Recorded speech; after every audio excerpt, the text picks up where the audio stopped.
Շնորհակալություն, սիրելի քաղաքացիներ, քննարկում ենք գլխավոր դատախազի տարեկան զեկույցը եւ մինչ իմ բուն ելույթին անդրադառնալը կուզեմ ափսոսանք, ցավ եւ տհաճություն արտահայտել 3 ազգային ժողովի այս ամբիոնում վարչապետի վարքագծի վերաբերյալ, որովհետև անկեղծորեն ես վատ եմ զգում, որ ես գտնվում եմ այն նույն սրահում, որտեղ Հայաստանի թիվ 1 բարձրաստիճան պաշտոնյան իրեն դրսևորում է այդպիսի վարքով։ Իհարկե ես դրա մասով համապատասխան իրավական գործընթացներ նախաձեռնել եմ արդեն եւ երկուշաբթի օրը համապատասխան կառույցները կստանան բոլոր դիմումները։ Տիկին դատախազ, անցած տարի ես այստեղ երբ որ ելույթ ունեցա եւ հայտարարեցի մի շարք կոռուպցիոն գործարքների մասին, ես ձեզ խնդրեցի այս 1 տարվա ընթացքում դուք դրանցով զբաղվեք եւ հաջորդ հաղորդման ժամանակ տեղեկացնեք, թե ինչ եք արել։ Ես ձեր հաղորդման ժամանակ անկեղծ ասած չտեսա այդ տեղեկությունները, չլսեցի եւ հիմա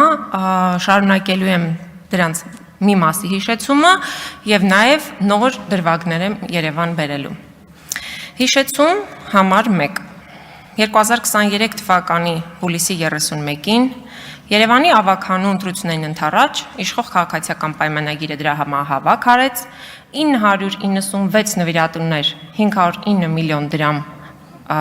ստացան կամ մոտ 1 միլիոն 250 հազար ԱՄՆ դոլար Մարդկանց անուններից փոխանցումներ արվեցին, որոնք որ հայտարարեցին, որ իրենք չեն արել այդ փոխանցումները, օրինակ Երեմյան Production-ի աշխատակիցները, որոնց տարեկան հասույթը չի բոլորում 2.5 միլիոնը, բայց ամեն մեկը 2.5 միլիոնի փոխանցումներ են արել ՔՊ-ի հաշվին։ Դուք այս հարցով ոչինչ չարեցիք, տիկին դատախազ, համենայն դեպս ոչինչ չասացիք այդ մասին։ Եթե արել եք, կխնդրեմ ամփոփիչ ելույթի ժամանակ հայտարարեք, թե ինչ միջոցներ եք ձեռնարկել։ Հիշեցում 2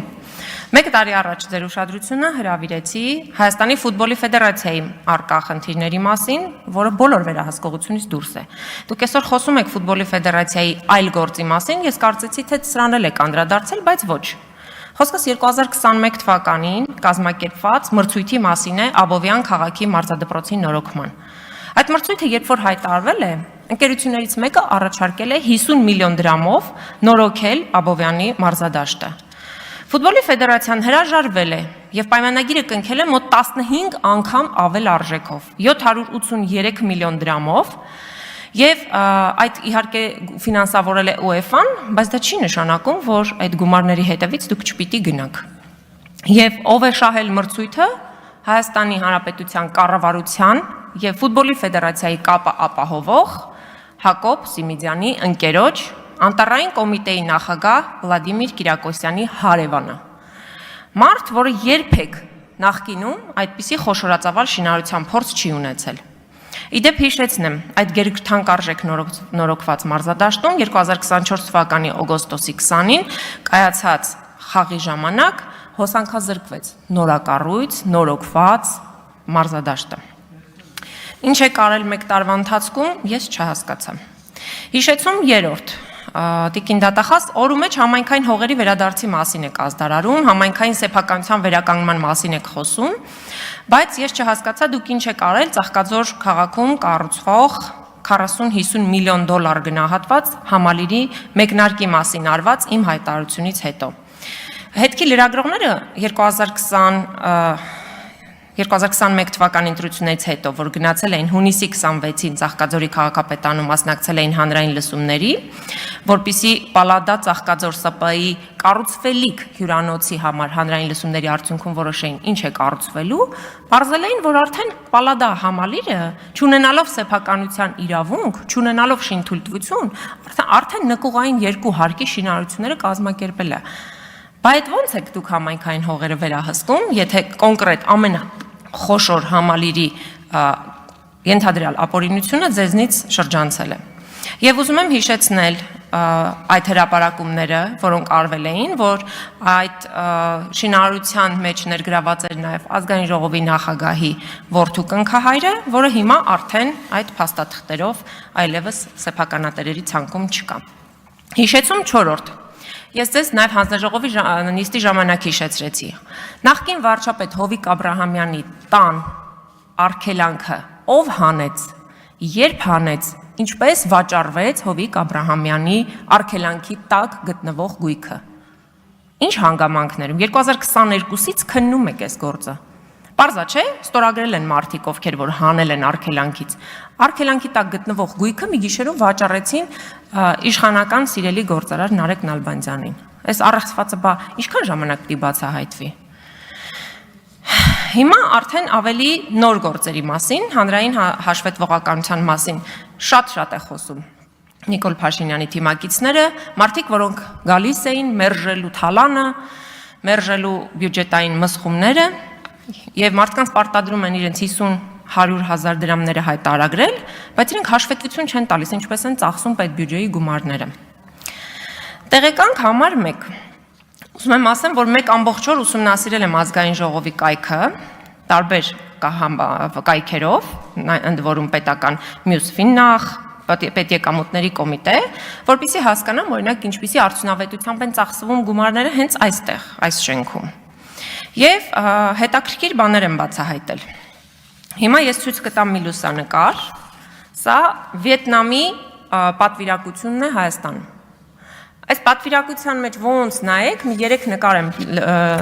տպագրել, ոնց նայենք, 1 տասնյակից ավել մարդ չկա։ Ուրեմն նայում եմ Զվարթնոց միջազգային օդանավակայաններին, այս այցի առիթով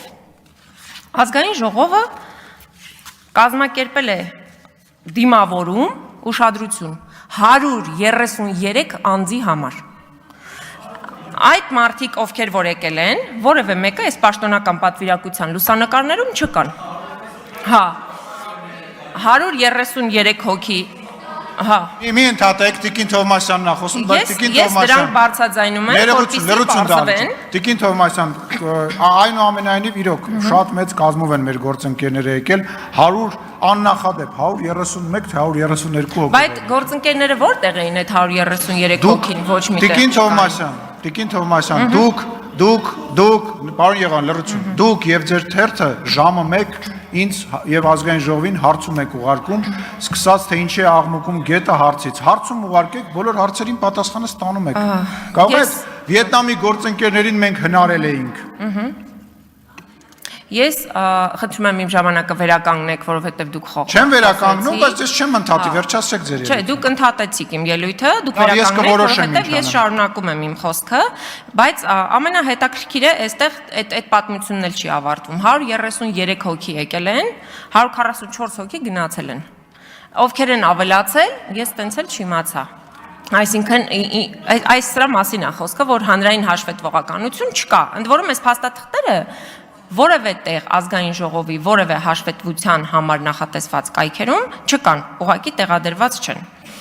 Բայց գտա նաև հետաքրքիր գնումներ, օրինակ մանկան խանութի սրահից, որ մանկան խանութ սրահից ազգային ժողովը պարբերաբար գնումներ է իրականացնում ազգային ժողովի կարիքների համար այդ վերնագրի ներքո, օրորոցային շնիկ խաղալիք, սեղանի հավաքածու, խաղալիք տիկնիկ եւ այլ այսպիսի ազգային ժողովի կարիքների համար արված գնումներ։ Ու էլի չկա որևէ թափանցիկություն, այս գնումներում համար են արվում, որ երեխաներին են նվիրվում, ինչ առաջնահերթությամբ են դրանք տրվում այս կամ այն երեխային եւ ով է ընտրում։ Հաջորդը շատ հետաքրքիր մի դրվագի հանդիպեցի 47 դիզայն ՍՊԸ-ն, որի տնօրենը պարոն Սիմոնյան ձեր ընկերն է Արսեն Մելիքսեթյանը, ազգային ժողովին պարբերաբար մատակարարում է 2023 թվականից սկսած տարբեր իրեր, արձանիկներ եւ այլն, հուշամեդալներ, 25-ին ունեք պայմանագիր, 24-ին ունեք հուշամեդալների պայմանագիր եւ նաեւ ես տեսա, որ 2023-ին այս ընկերությունից գնվել է ոսկե համրիչ, ԹԶԲ, մեր ժողովրդական լեզվով ասած։ Ու էլի չկա անհրաժեշտությունը դրա, այդ համրիչը ում է նվիրվել եւ այդ ոսկե համրիչի համար պետբյուջեից վճարվել է 2.200.000 դրամ։ Ես շատ ուրախ կլինեմ, որ սա բացահայտվի, թե ում է նվիրվել եւ արդյոք ինչքանով էր նպատակահարմար Հայաստանի ազգային ժողովի անունից որևէ մեկին ԹԶԲ նվիրելը։ Ցանկը շարունակելի է, ես իհարկե դրանց մասին դատախազին կտեղեկացնեմ եւ վերջում Տիկին դատախազ, ես ուզում եի, որ դուք ձեր ամփոփիչ ելույթում անդրադառնաք նաեւ Սամվել Վարդանյանի գործին, երբ որ ես հանձնաժողովի նիստի ժամանակ ձեզ հարցրեցի, Այդ ժամանակ դուք ասացիք, որ փորձաքննությունը չի եկել։ Փորձաքննությունը եղել է փետրվարին, եւ դրանից հետո իրավապահ փաստաբանները ուղարկել են միջնորդություն ձեզ, որպեսզի Սամվել Վարդանյանին ուղեկցող ոստիկանների նկատմամբ իրականացվի քրեական հետապնդում, դուք այդ միջնորդությանը չեք պատասխանել առ այսօր, մինչդեռ 7 օրվա ժամկետում պիտի պատասխանեիք։ Դիմումը գրվել է միջնորդությունը ապրիլի 28-ին։ Ես կուզենամ, որ դուք տեղեկություն տաք նաեւ, թե ինչ է տեղի ունեցել այս գործով, որտեղ Սամվել Վարդանյանի խոշտանգողները արդեն 1 տարուց ավել բացահայտված չեն։ Իսկ մնացածի մասով իմ հաղորդումը ձեզ ուղիղ եմ ներկայացնում, որ հաջորդ տարի չգաք ու ասեք, որ օրինակ, չգիտեմ, ինչ որ բան վրիպել է կամ ձեր ուշադրությունից վրիպել է։ Ես ուղարկում, հիմա կմոտեցնեմ ձեզ։